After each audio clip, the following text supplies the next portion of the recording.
Hi guys, what's going on? It's the Digital Tutor here with another step-by-step tutorial. And in today's video, I'm just going to show you how to download Google Chrome on a laptop or PC for Windows 10.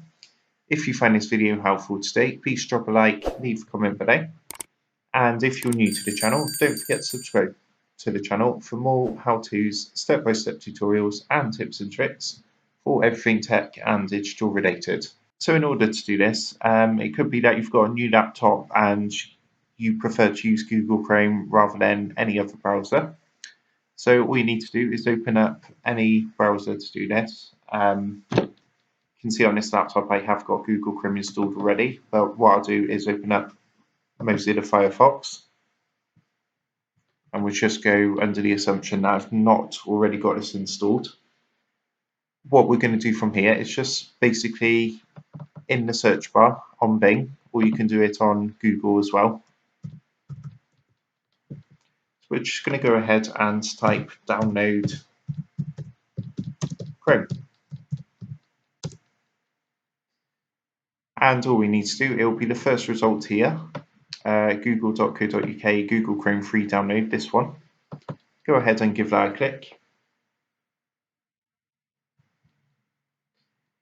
And you'll see this is going to take you to the website, and all you need to do is click the blue button down here which says download Chrome, and then you want to click onto save file. And once that's done, if you're using Google Chrome, you need to click this down arrow up here, and that's going to open up all your downloads, and you'll see it's Chrome setup.exe. All you need to do is click that, and what's going to happen, it's going to run the setup program for Google Chrome. So we just go ahead, click run, click yes, and it's going to download. It doesn't take very long to download, it takes about a minute to download the browser. And once that's done, it's just going to ask you if you want to add a shortcut to your desktop, which means it'll place it here as an icon.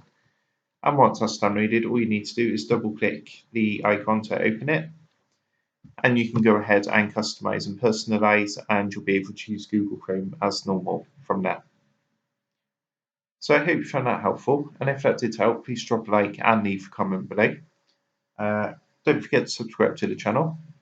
And if you do want to help support the Digital Tutor channel, there is a link in the video description below where you'll be able to buy the team here a cup of coffee.